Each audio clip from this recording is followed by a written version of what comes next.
Vamos entrar nisso aqui, que eu quero dar uma coringadinha pequena. Uma coringadinha estratégica, sabe? Matéria do Deschamps, tá? Infelizmente, tem que fazer essa crítica pro Deschamps. Eu já falei em outro vídeo. E isso aqui é o tipo de coisa que eu sei. É porque eu sou comunista chato, que tá dizendo que não é isso que tá acontecendo com as IAs, que vocês estão sendo muito positivo com a questão, que vocês estão vendo um lado bom, uma coisa que não vai acontecer. Eu já falei no vídeo lá que tinha uma matéria que ele trouxe como se fosse uma notícia, que era uma opinião de uma pessoa, de um site que tinha opinião de vários jornalistas, e essa única opinião que dizia que a IA ia melhorar um pouquinho, essa única opinião que dizia, os jornalistas vão conseguir fazer umas coisas melhor com IA. Ele pegou e disse, tal veículo falou que a IA vai melhorar a criatividade humana, quando na realidade era uma opinião de um jornalista quando tinha outros ali. Então vocês estão vendo que esse assunto me irrita um pouco. Vamos ler aqui e vocês vão perceber, tá? Economista do MIT argumenta que o avanço da IA será benéfico, moderando desigualdades da era da informação. David Autor argumenta que temores de que um futuro em que a tecnologia deixará os humanos sem nada para fazer são descabidos. E daí eu já vou começar aqui, já vou corrigar lendo só a introdução. Sim, de repente o temor assim que a tecnologia vai nos transformar no Matrix, sabe? Que as IA vão estar fazendo tudo e a gente vai estar deitado num tubo sendo sugado pelas máquinas sem fazer nada, ou que a tecnologia vai transformar a gente no Wall-E, que a gente vai ficar vendo realidade virtual o dia inteiro, recebendo comida pasteurizada no tubo sem fazer nada. Sim, esses medos provavelmente são descabidos, porque a gente vai ter que fazer muita coisa, a gente vai ter que continuar trabalhando assim e ainda tentando sobreviver no capitalismo, mas enfim, não sei direito o que vai ser, mas pode ser que seja descabido mesmo, mas já coringuei aqui antes, eu me irrito com isso. Ele acredita que o declínio nas taxas de natalidade garantirão uma escassez de mão de obra no futuro. Que porra é essa, velho? Que porra é essa? E eu ainda vou ler esse artigo. Mas daí, assim, me permitam coringar de novo, eu não tô conseguindo passar esse texto inteiro. O Magrão literalmente pode estar, eu não sei, nós vamos ler o texto, que eu não li ainda, indo para um discurso ecofascista bizarro. Um discurso eugenista bizarro. De tipo assim, não, eu sei que a tecnologia vai acabar com um monte de emprego e vai deixar complicado, vai ter pessoas que vão ficar sem nada pra fazer, mas é tranquilo, porque eu acho que as taxas de natalidade vão cair e daí vai sobrar emprego pra todo mundo que estiver vivo. Puta que pariu. E esse discurso aí, eu vou achar depois, quando isso sair no YouTube, eu vou botar um vídeo da Bebel, a Belinha, falando sobre por que esse discurso da queda da natalidade é um discurso eugenista desgraçado, tá? Mas não vou entrar nos detalhes aqui, só acredita em mim. A tecnologia servindo como ferramenta assistiva dará mais oportunidades a quem não tem diploma universitário, além de reduzir custos de saúde, educação e aconselhamento jurídico, assim como a Revolução Industrial tornou os bens de consumo mais acessíveis. Outra coisa que eu adoro quando o pessoal diz isso. Apenas um rei podia comer beef Wellington, que é pão, é carne enrolada no pão com não sei o que. Hoje a pessoa pode ir para a padaria e comprar um pastel que é mais gostoso e complexo do que a comida que até os reis comiam no século XVII. Meu irmão, foda-se. Por que as pessoas ainda passam fome? Por que as pessoas ainda têm que trabalhar todas essas horas? Eu odeio isso, eu não sei, eu não entendo como é que eu consegui coringar tanto só com essa chamada. Nós vamos coringar muito mais. E daí, antes da gente ir pra lá, eu vou dizer aqui, por que eu acho ruim e eu faço essa crítica pra notícia imparcial que o Deschamps está trazendo pra gente. Porque o próprio Deschamps, alguns dias atrás, trouxe isso aqui, Levantamento revela que 76,6% dos profissionais brasileiros temem que a inteligência artificial substitua seus empregos. E daí, assim, ok, o economista do MIT disse uma coisa. Ele é um economista, ele estudou a vida inteira, ele tá ligado. 76,6% dos trabalhadores, que são as pessoas que trabalham e estão vendo as coisas que estão acontecendo, devem ser burro, então, porque eles estão sentindo a coisa errada. E quem sou eu? Eu não estou querendo dizer que o conhecimento ele é uma votação de como as pessoas se sentem, tá? Mas o fato desse dado aqui, um ser do economista, de uma prestigiosa instituição dos Estados Unidos, e o outro ser dos trabalhadores, já começa a me deixar preocupado. A percepção é semelhante em outros países latino-americanos. Panamá, 69%, México, 68%, Peru, 66%, Colômbia, 65%, Chile e Argentina, 63%. Apesar disso, há um reconhecimento do potencial benéfico da tecnologia como economia de tempo, ajuda em aplicativos, auxílio em buscas por vagas de emprego e criação de currículos. De novo, eu não entendo qual é essa vibe do Deschamps de dizer assim, eu sei que os trabalhadores estão todos sentindo que o negócio tá ficando ruim pra eles, mas pelo menos ele vai poder usar uma ferramenta de IA pra mandar 20 currículos que vão ser ignorados pelas empresas. Cara, é muito bizarro. Vamos ler a matéria original e vamos dar uma quick corrigation, tá? E a gente tem a possibilidade de que, na realidade, a chamada esteja errada. Na realidade, o economista deve ter dito, na real a IA vai foder tudo e, assim, não vai ser todos os empregos que vão ser tirados por IA. E daí o cara pegou assim, imprime isso, não vai ser todos os empregos que vão ser tirados pela IA. E aqui, você pode dizer que é IA mais marxismo-leninismo. É o que essa live é.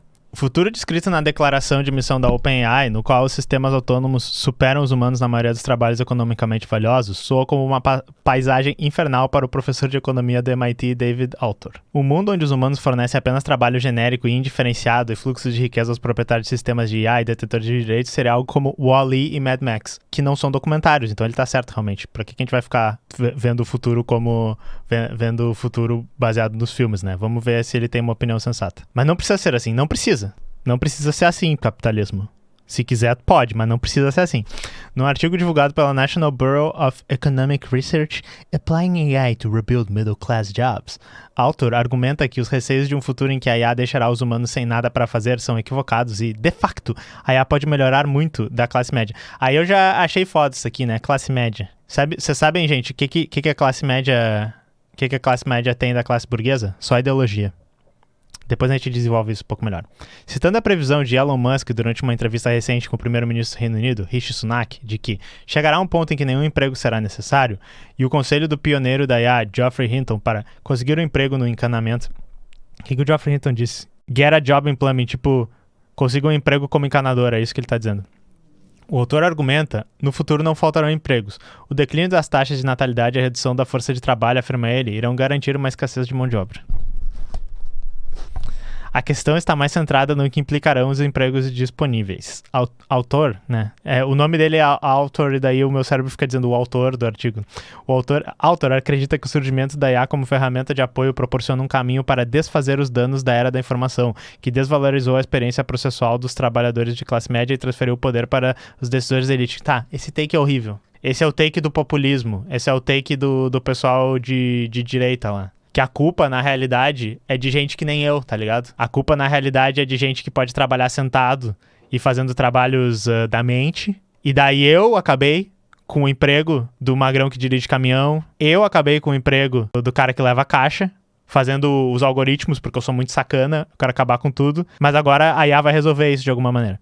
A oportunidade única que a IA oferece à humanidade é resistir ao progresso inicializado pela informatização, para alargar a relevância, o alcance e o valor da experiência humana a um conjunto maior de trabalhadores. Interessante. Como a inteligência artificial pode tecer informações e regras com a experiência adquirida para apoiar a tomada de decisões, ela pode permitir que um conjunto maior de trabalhadores equipados com o treinamento básico necessário desempenhem tarefas de tomada de decisão de alto risco, atualmente atribuídas a especialistas de elite como médicos, advogados, engenheiros de software e professores universitários. Eu entendi. Porque agora, com a IA, mesmo se tu for burro, que é o que ele está dizendo aqui... Não, desculpa, ele disse não capacitado. Mesmo se tu for não capacitado, tu vai poder tomar as decisões também. Só que eu acho que o que se ignora, de novo, é a questão da luta de classes. E assim, não quer dizer que engenheiro, professor universitário, médico seja burguês. Mas de certa maneira, a ideologia burguesa expressa na classe média, já que ele usou isso, ela faz esses profissionais eles se sentirem mais espertos e mais capazes do que os trabalhadores. Porque o trabalhador realmente, ele é o mais massacrado. A pessoa que faz os trabalhos manuais, os trabalhos de pouca capacitação. Só que o que essa pessoa está ignorando é que ainda existe uma estrutura social que vai estar recompensando pessoas que estão em posição de poderes. Então não é só porque o trabalhador agora poderia, hipoteticamente, ocupar esse lugar maior na sociedade que ele vai conseguir se a sociedade continuar estruturada dessa maneira. E digo mais, já é uma visão ao contrário que ele tem. Porque eu defendo que assim, vamos pensar numa empresa de programação. Tu tem gestores, isso daí porque daí eu sei que tem bastante gente da TI vendo aqui. Tu vai ter gestores que vão estar vendo o que devs estão fazendo ali, o que designers estão fazendo ali. Quem é que entende mais sobre o produto da empresa? O gestor ou os programadores? Vocês podem até dizer, não, mas o gestor entende a big picture, não sei o que, mas geralmente quando precisa corrigir alguma coisa, quando precisa fazer alguma coisa, quando precisa tomar alguma decisão, quem vai saber mais sobre o que é melhor, sobre o que é pior, vai ser as pessoas que estão trabalhando no dia a dia ali, vão ser os trabalhadores, são os programadores. Eu acredito nisso, tá? Vocês podem até dizer que tá errado. Mas a mesma coisa com várias das indústrias. Quem faz mesmo as coisas são os trabalhadores que estão cada vez mais lá embaixo. Existe o processo no capitalismo de alienar cada vez mais o trabalho e de quebrar cada vez mais em pequenas tarefas, que chega uma hora que realmente assim, o programador ele tá só fazendo um botãozinho ali e ele nem entende para onde que aquele botãozinho vai ir, beleza, existe isso. Mas o que eu tô querendo dizer é que a elite, ela existe lá não porque ela é mais inteligente que os outros. A elite existe lá porque ela se colocou na posição de elite por meio da organização social. Então já me parece bizarra essa crítica, porque assim, beleza, talvez na cabeça dele a elite vai sumir, todo mundo vai ser um trabalhador normal, e daí todo mundo vai tomar as decisões junto, e a gente vai usar a IA para criar esse grande futuro onde a gente pode fazer tudo que a gente quer. Beleza, você acabou de inventar o comunismo, mas é isso que tu tá pedindo aqui mesmo? Ou tu tá só me vendendo capitalismo ultramoderno, blá blá blá, mundo dos unicórnios? Se você é um profissional bem remunerado e uma profissão restrita por credenciais, isso pode não parecer o resultado ideal, mas há precedentes para tais mudanças. Se você é o programadorzão, infelizmente, não fique triste. Esse não é o resultado ideal para você. Por exemplo, o autor cita a função do enfermeiro praticante, que são enfermeiros registrados com mestrado adicional que os certifica para realizar exames e administrar serviços anteriormente reservados a médicos. O número de enfermeiros profissionais nos Estados Unidos, observa ele, quase triplicou entre 2011 e 2022, para cerca de 2.224 mil.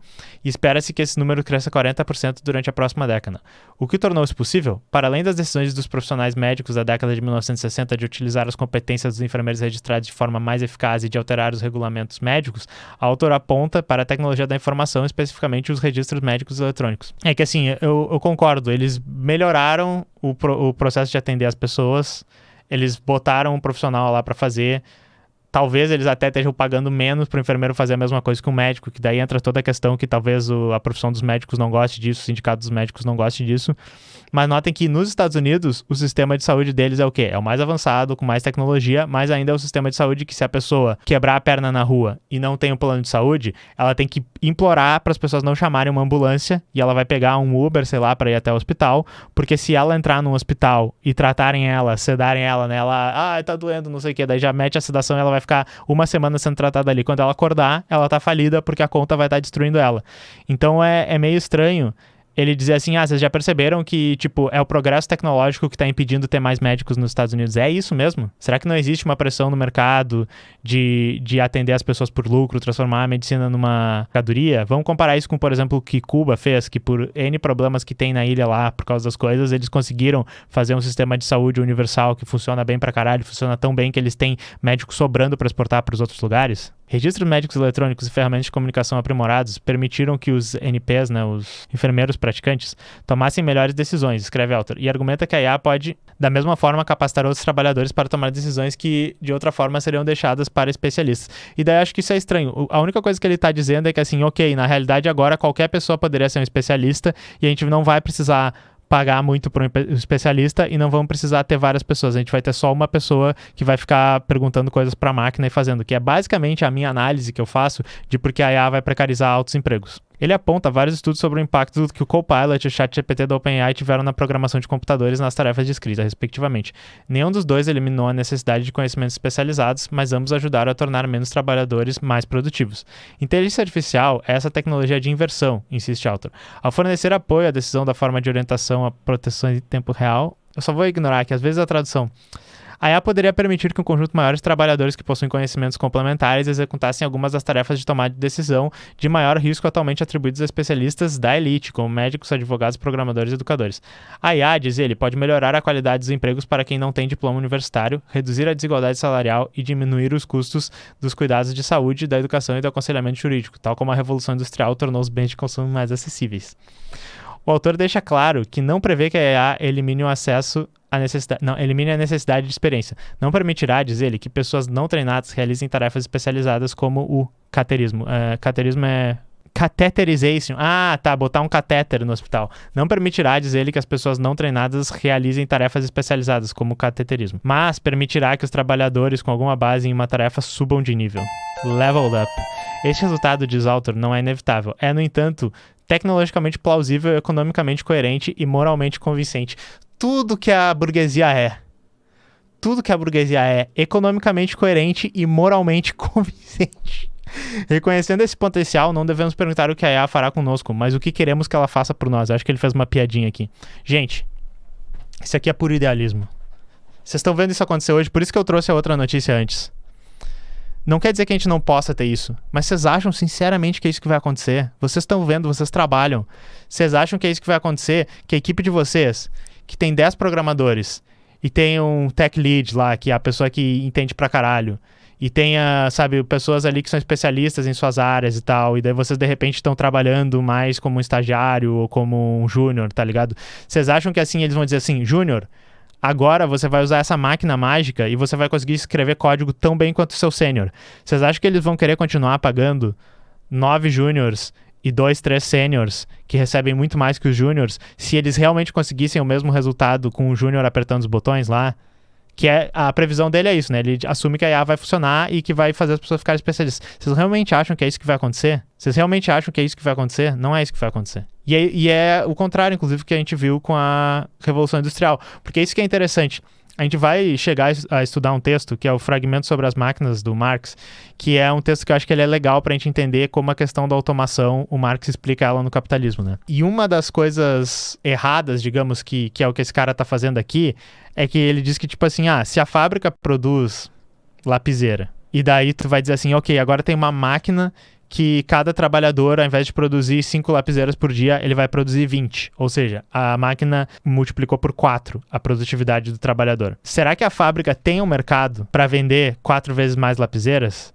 Será que ela vai ter output produtivo para colocar 4 vezes mais lapiseiras? Provavelmente não. O que geralmente acontece é que ela precisa ter 4 vezes menos trabalhadores para produzir a mesma coisa, ou ela vai até produzir um pouquinho acima e tal, e daí ela vai abaixar o preço das lapiseiras dela no mercado, vai competir mais com as outras, vai vender mais, e com o tempo, enquanto a tecnologia for se dissolvendo pela sociedade, as outras empresas forem comprando, a margem de lucro vai descer de novo, todas as empresas vão ter a mesma máquina, mas vai ter menos trabalhadores na fábrica. Se fosse assim, as fábricas de automóveis e tal iam estar com muito mais pessoas e não ser um monte de robozinho que fica supervisionando ali e umas pessoas que vão supervisionando as máquinas. É óbvio isso. Então, assim, coringuei um pouco com isso. E, de novo, eu acho que tem a parte mais bizarra do texto, que fora ele ter a análise inversa da minha aqui, mas quem sou eu? Eu sou só um streamer cabeludo que não é formado em economia, né? Comunista ainda, comunista é tudo maluco. E ele é um formado em economia da MIT e tal. Só que a parte mais bizarra é ele dizer, não tem problema, vai morrer um monte de gente no futuro, sei lá, vai ter aquecimento global, doenças, essas coisas, daí vai ter bem pouca gente. E daí vai ser bom, porque a gente não vai nem precisar treinar as pessoas, vai ter umas máquinas que vão estar lá, e daí a pessoa vai poder fazer tudo que o médico faz só apertando a máquina, que bom, né? Porque vai ter morrido 90% da população humana. Parece que é isso que o cara tá dizendo. Exagerei um pouco o que ele disse? Exagerei. Mas beleza, deixa eu ler o chat aqui. A IA vai criar um currículo para que a outra IA leia que você tem 3 graduações e você poderá carregar caixas no seu novo emprego de um salário mínimo. É bom, exatamente. Inclusive, é bem possível que muitos trabalhos sejam substituídos por IAs que fazem esse trabalho de forma até mais insegura, porque o que importa no capitalismo é aumentar lucro. É uma coisa que eu falo bastante aqui. Inclusive, é uma coisa que o pessoal notou no início da industrialização, assim. Que como era mais barato fazer produtos de baixa qualidade usando as máquinas, por um tempo, a qualidade dos produtos desceu. Discurso eugenista de merda do capitalismo não parou e nem parará de falhar com os humanos. Ô, espero, você tá ficando meio radicalizado, cara, eu tô com medo. Toda vez que vejo código que não entendo, eu me pergunto se foi usado IA e depois perdida a minha revisão em cima disso sem nenhuma crítica. Na minha área, as coisas mais legais, tipo texto, coisa criativa, as pessoas forçam perguntar para IA. Mas mandar os Excel planilhas para IA, jamais. Trabalho repetitivo é para humano. Eventualmente vão conseguir botar os Excel lá, não tem problema. O sinistro é como a grande mídia vem divulgando esses especialistas por anos com uma análise real. Então, antes de eu ir embora, eu vou falar uma coisa pro John Hamath. Um texto muito bom, que a gente leu, o pessoal da Soberana, né, uma das nossas formações internas, a gente leu um texto da Marilena do Chauí, que se chama A Ideologia da Competência. E a Marilena do Chauí é uma pessoa que foi muito demonizada por ela ter a opinião lá, já que a gente falou de classe média nesse texto, ela tem aquela palestra lá que ela fala classe média fascista, classe média não sei o que e tal, e ela foi muito demonizada por causa dessa fala. Eu nem entendo direito o contexto dela, mas esquece isso. Se vocês acham que a Marilena do Chauí é uma pessoa que não dá pra ouvir. Tem um texto muito bom dela que se chama A Ideologia da Competência. Nesse texto, ela descreve de uma maneira análoga à maneira como Marx descreve a ideologia, como na sociedade capitalista tem algumas instituições que, por elas estarem numa posição de privilégio na sociedade, que seria, digamos assim, a grande mídia, isso assim cada vez mais está sendo questionado, mas tipo, universidades, especialistas nos seus campos, o próprio governo, a igreja, isso muda durante o tempo, né? Se vocês imaginassem muito tempo atrás, a igreja tinha mais poder e tal, hoje, mais ou menos. O pastor do bairro e tal, os influencers na internet vão pegar todas essas coisas, elas acabam criando estruturas onde tem algumas verdades que elas são verdade porque os especialistas descrevem elas. Então, tem várias decorrências disso, que ela fala que, por exemplo, quando a gente está falando de alimentação, tu não vai falar tanto de comida, de dados, tu vai falar de nutrição, tu vai falar de nutricionista, tu vai chamar um nutricionista para falar. E beleza, essa pessoa estudou, essa pessoa entende. Só que essa pessoa vai te dar uma análise dela, que vocês sabem como é que é o pessoal, vamos falar de médico, já que a gente estava falando aqui, vamos falar de outras áreas e tal. Às vezes a pessoa é só um animal, às vezes a pessoa tem uma opinião horrível, juízes e tal, tem uma opinião racista, tem uma opinião classista e tal, e eu sou um especialista, logo eu devo estar certo. E no capitalismo as coisas funcionam muito baseado na competência, baseado no tipo, tá tendo uma greve. Para quem a gente vai perguntar? Para o trabalhador que está fazendo a greve lá, para a pessoa que não está conseguindo ir para o trabalho, ou a gente vai perguntar para o dono da empresa? Ou a gente vai perguntar para o economista qual vai ser o impacto da greve na economia? Então isso aqui é muito interessante a gente prestar atenção em como a mídia trata isso e como se trata o discurso dos especialistas. É para dizer, ser anti-academicista, para dizer que a verdade não vale? Não é isso. Mas é só para entender que quando a pessoa chega assim, sou economista, logo você tem que me ouvir, por favor, né? Principalmente economista, tem o preconceito.